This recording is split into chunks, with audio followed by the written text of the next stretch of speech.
¿Qué tal amigos de Pingüino Multimedia y Tiempos de Pandemia? Vamos a conversar, con Rafael Araoz. Rafael Araoz se encuentra en la región de Magallanes desde ayer para evaluar algunos índices de la positividad de exámenes de PCR y también para evaluar junto a la intendenta Jennifer Rojas algunos planes comunales para Punta Arenas y Puerto Natales para que puedan salir de este largo confinamiento que los tiene desde hace prácticamente 3 y 2 meses respectivamente. Rafael, un gusto para Pingüino Multimedia.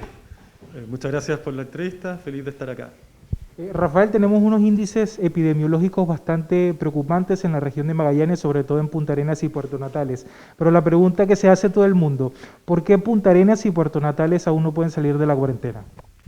Bueno, efectivamente, si uno mira una foto, los números no se ven bien en cuanto al número de contagios, pero una cosa que hemos aprendido es que la pandemia no es una foto, es dinámica, y si uno mira la curva de los indicadores, sobre todo a nivel, por ejemplo, de testeo y de cantidad de testeo y de positividad de los exámenes, hay algunos signos que son positivos y que sugieren que eventualmente, si seguimos haciendo los esfuerzos que se están haciendo, va a cortarse ese periodo y vamos a lograr salir relativamente pronto de la situación en que estamos.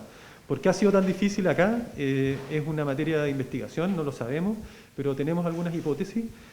Una, probablemente el clima acá no ayuda, ¿cierto? Porque con todo el frío tan prolongado, gran parte de las actividades familiares se hacen y sociales se hacen encerrados, ¿cierto? Básicamente dentro de 4 paredes y con poca ventilación, y eso hace que haya mucha transmisión intrafamiliar de los casos iniciales, y eso genera que las cuarentenas anden más lento. O sea, si uno tiene 2 o 3 casos consecutivos en una familia, eso definitivamente hace que la cuarentena pierda su efectividad. Por eso que es tan importante el concepto de la residencia sanitaria, que yo sé que es difícil comprenderlo y aceptar irse a una residencia, pero en la medida que uno se va a una residencia, uno elimina el riesgo de sus familiares de contraer la enfermedad, y el aislamiento es mucho más efectivo.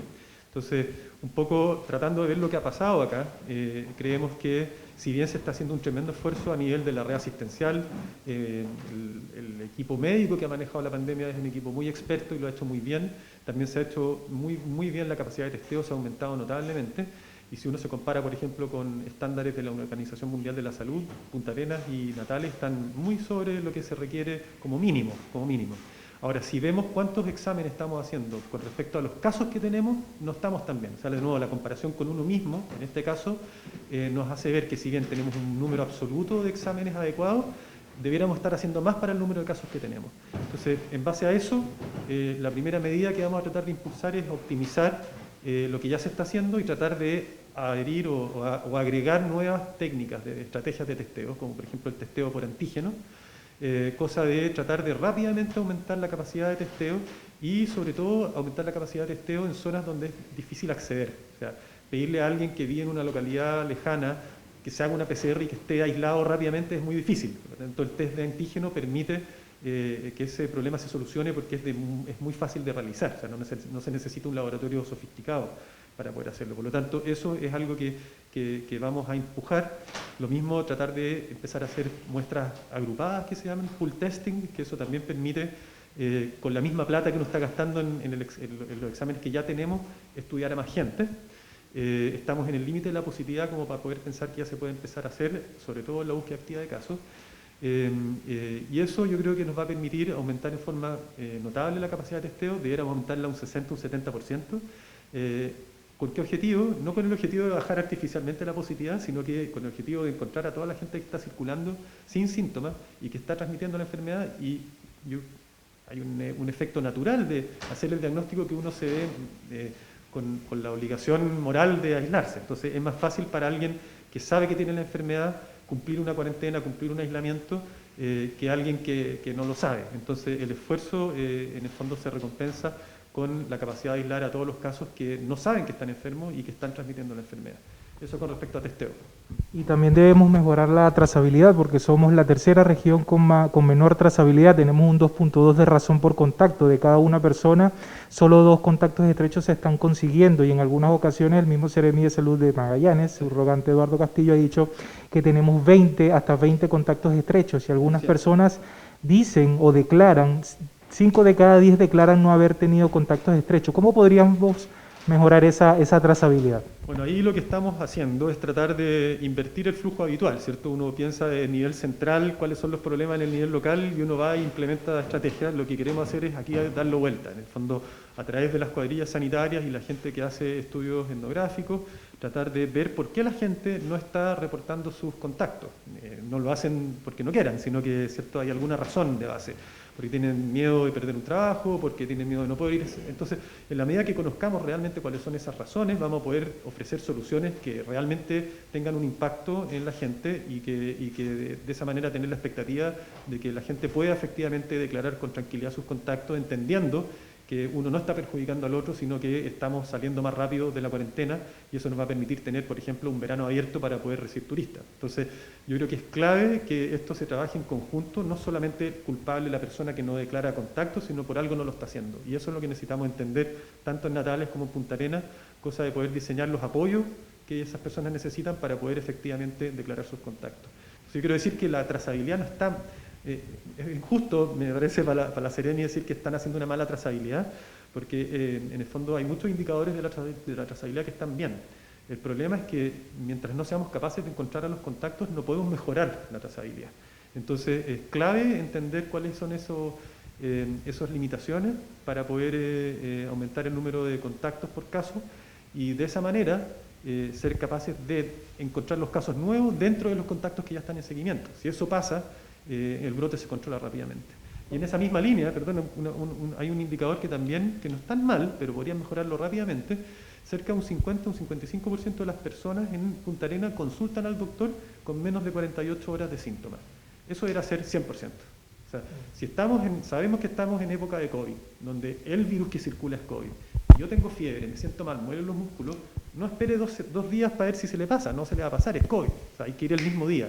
Y eso significa que vamos a mejorar la capacidad de aislar a las personas en el periodo infectante, que son los primeros días de enfermedad, ¿cierto? Entonces, incluso un poquito antes. Entonces, si mejoramos ese indicador, que es simplemente ponerse las pilas, me siento mal y prefiero ir de más al doctor que de menos, y logramos mejorar el porcentaje de gente que consulta precozmente, también vamos a tener un impacto en el control de la pandemia. Entonces, yo creo que ahí tenemos 3 cosas donde actuar.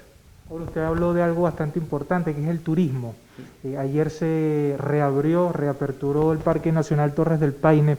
¿No es un poco contradictorio reabrir el Parque Nacional de Torres del Paine cuando Punta Arenas y Puerto Natales continúan en una larga cuarentena y prácticamente los turistas que llegan al aeropuerto tienen que cruzar un túnel sanitario? Sí. ¿No es un poco contradictorio eso?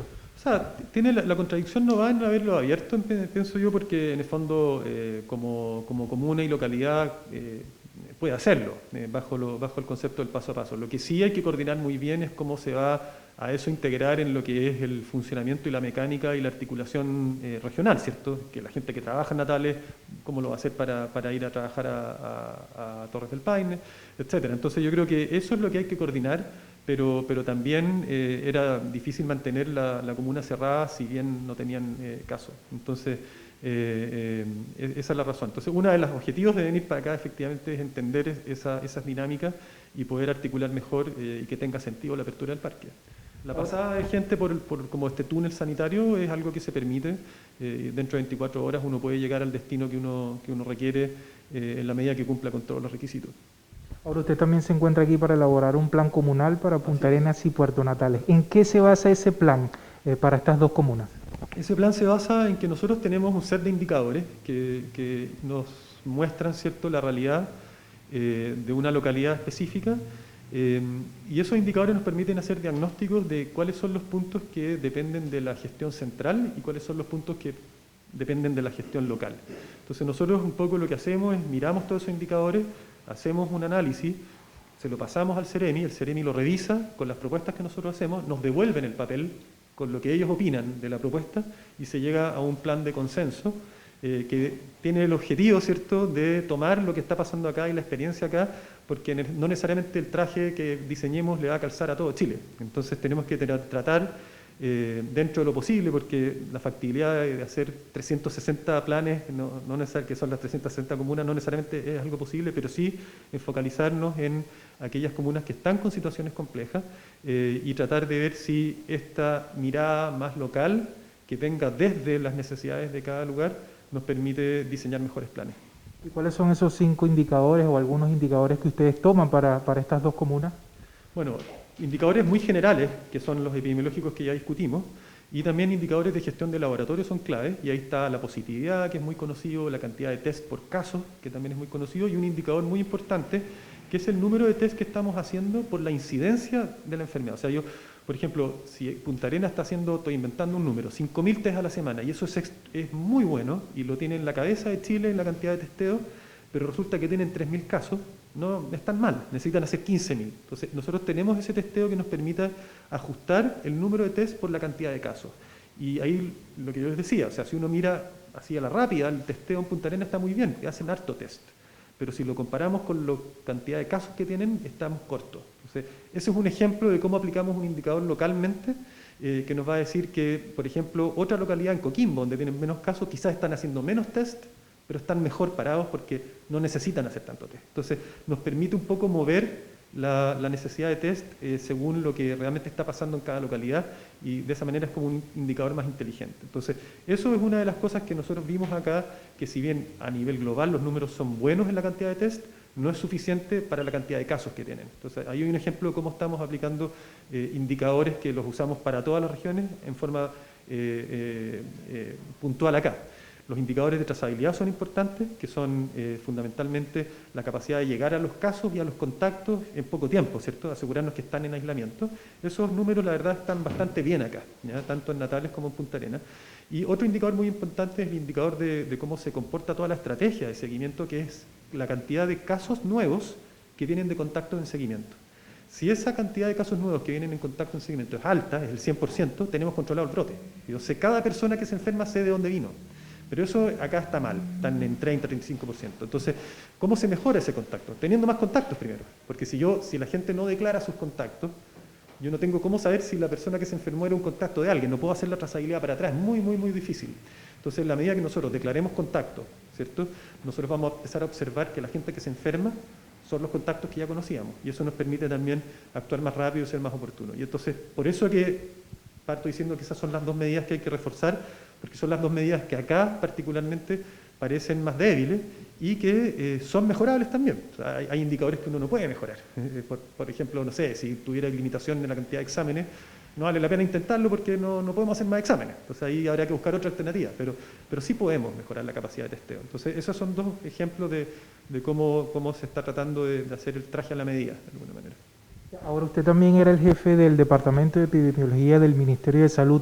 Siempre hubo esa preocupación por Magallanes cuando se inició esta segunda ola, que en su momento se dijo que no iba a ser tan letal, pero después, meses después, 3 semanas después, aumentaron la cantidad de muertes, aumentaron la cantidad de contagios y la positividad por las nubes. Ayer, por ejemplo, sextuplicó el promedio nacional. Siempre hubo esa preocupación de Magallanes cuando llegó esta segunda ola. Una segunda ola siempre es preocupante. En el fondo nosotros teníamos antecedentes buenos de Magallanes en el sentido de que la primera ola se controló bastante mejor que en otras partes y hubo un segundo brote importante entre la primera y la segunda ola que también nos preocupó mucho en su momento, pero que también se contuvo súper bien y precozmente. Entonces esta última ola, sí, la verdad es que fue muy preocupante desde el principio. Pensábamos o teníamos la esperanza, la expectativa de que se iba a controlar bien como ocurrió con las olas anteriores.